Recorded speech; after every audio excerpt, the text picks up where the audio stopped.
Piggy Spinoff chapter! Distorted memory. Georgie. I was just minding my business, reading a book before going to bed, and Georgie was just staring at me. "Hey, Polar?" he asked me. I turned to him. "What's up, kid?" I asked him back. "Everything okay?" "Just some past trauma that I feel like I need to share with you," he admitted. "I still don't know how to feel about it to this day." "Well, I'm all ears," I told him. "Lay it out on me." Georgie took a few deep breaths, then started to spill the beans. "Back when I was hiding out in the mall, before you came to save me, I had a scarring nightmare. It still traumatizes me to this day.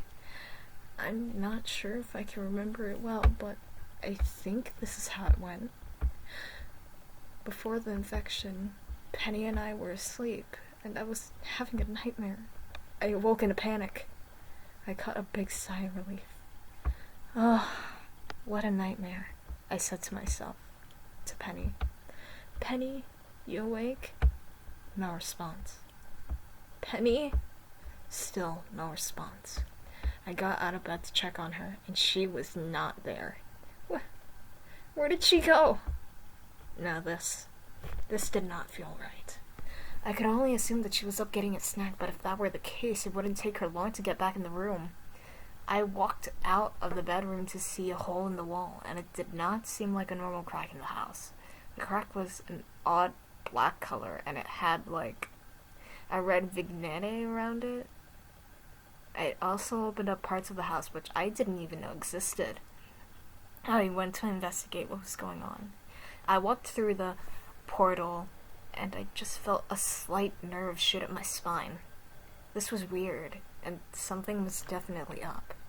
The walls were the same color as the crack, and I jumped down the gap in the floor to see yet another area of the house that I had never seen before.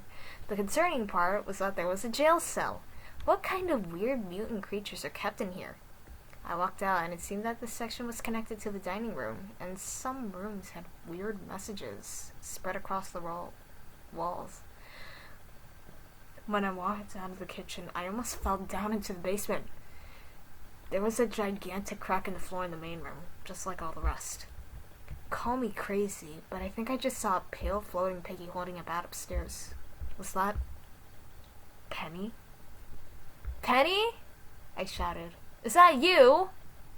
The Piggy turned, took one look at me, and got the instinct to strike. I was able to lose them by jumping from the kitchen window into the backyard. "That is not Penny." I snuck back into the kitchen, hoping that ghost Penny wasn't there, and I saw the orange key on the counter.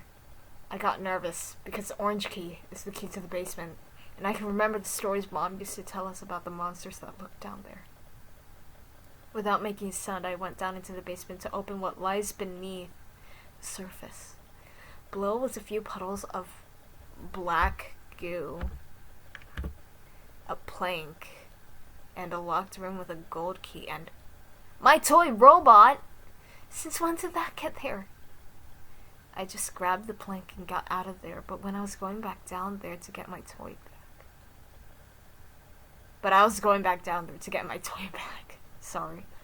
I went back upstairs to put the plank down and made my way to the other side of the room. Safely. There was a creepy-looking altar, and I didn't know what to do with it. It seemed that the two hands sticking out of it each required an item that was important. But the other items up here were a blue key and a wrench. I took the wrench to fix up the door and headed to the forbidden dungeon to disable the blue lasers I saw earlier.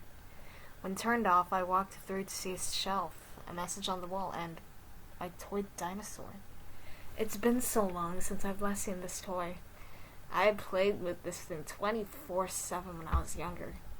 Maybe this was something that the altar needed, although I don't know what I'll get back by sacrificing things from my childhood. I went back upstairs to give to the altar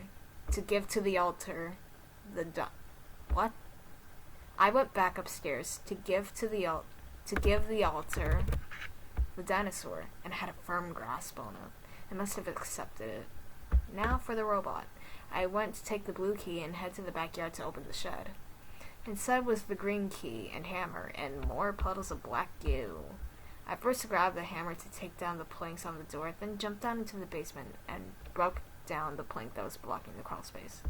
It opened up the lock section I looked at earlier, and I was able to get the robot back, but also found the gold key. I took the robot first, then ran to the altar, hoping that Ghost Penny wasn't aware of my location.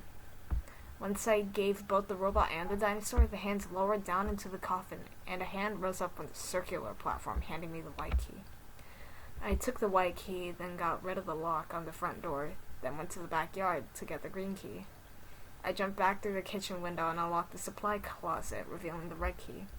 That was the lock for the jail cell in the Forbidden Dungeon.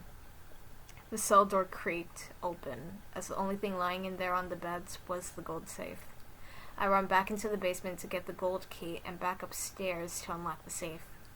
Once I saw the code, I inputted it into the door and ran outside with a distorted version of my house. When I got out of there she was. "Penny!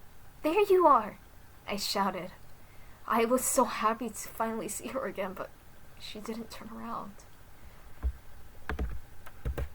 "Is something wrong? Are you okay, big sis?" She still didn't respond. Instead, she walked away in the dark abyss. "Wait!" I shouted. "Come back!" Suddenly, a sharp pain slipped through my stomach. It increased fast by the second, and I knelt down, trying to cope with it. I don't feel too well," I struggled to say. Then my eyes turned red. My vision had a red vignette surrounding it. No! Not now! I didn't know what it was, but I could feel it taking over me. 1 minute I was on the pathway to our house, the next I was back inside my hideout. I sat up abruptly, breathing heavily over what just happened.